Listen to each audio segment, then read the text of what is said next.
আসসালামু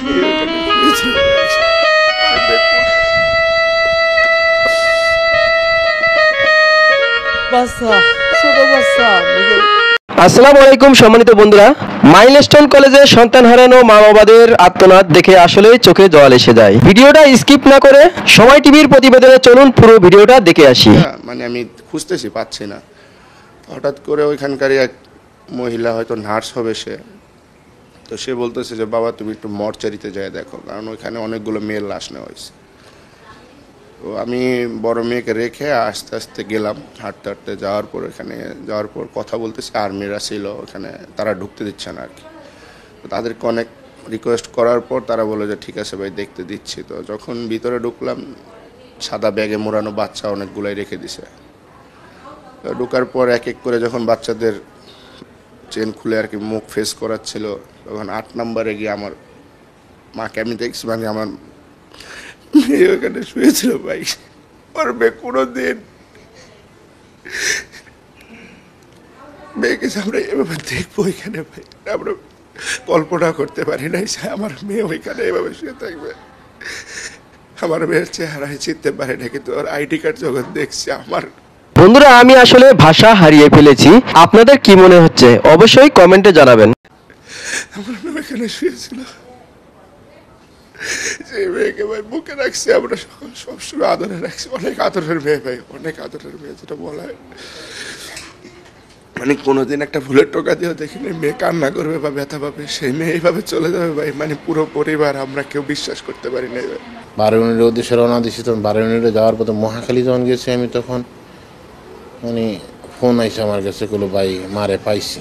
আমার ছোটো ভাই বলতেছে ভাই মারে পাইছি। আরে মারে পাইছো, মা কী অবস্থায় আছে?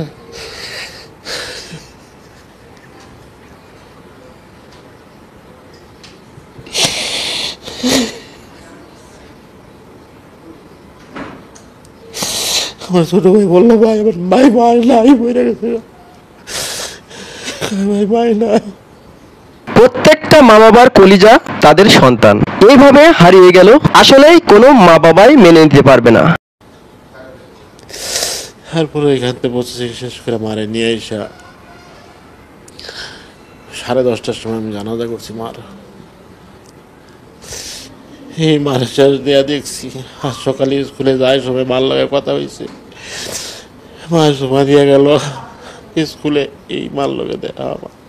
আসলে বন্ধুরা, যার সন্তান গেছে সেই বুঝতেছে হারানোর কি যন্ত্রণা।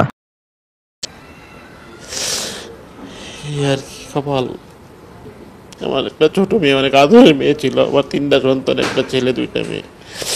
এটা আমার ছোট মেয়ে। ওর সবই স্মৃতি ভাই, ওর স্মৃতির কোনো শেষ নেই। কি বলবো, বড় হয়েছে, বলছে বড় আমি ডাক্তার হবো, আমার সেবা করার লেগে অনেক কিছু করছি।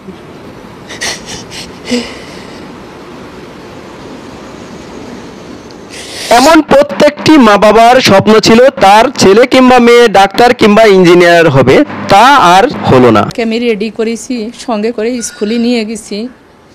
এখন সে আমার কাছে নাই, তার মুখে আমি মা ডাক শুনতেছি না, তাকে আমি দেখতে পাচ্ছি না।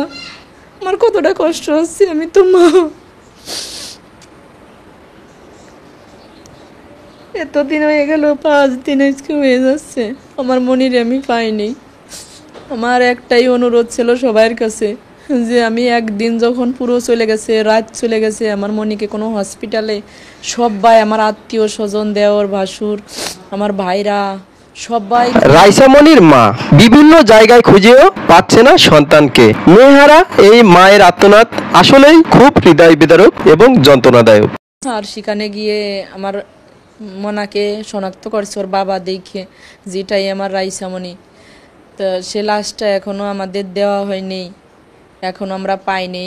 রিপোর্ট করছে যে ডিএনএ টেস্ট করেছে, এটা রিপোর্টটা আসলে তারপরে তাকে দেওয়া হবে। এখনও যে দেওয়া হয়নি। আমার 2 দিন পরে তো আমার আশা ছিল যে আমার মনে হয় জীবিত আর নাই, আমার বুঝ হয়ে গেছে। যখন 2 দিন পার হয়ে গেছে, আমি তাকে আর কোথাও পাইনি, কোনো হসপিটালে পাইনি।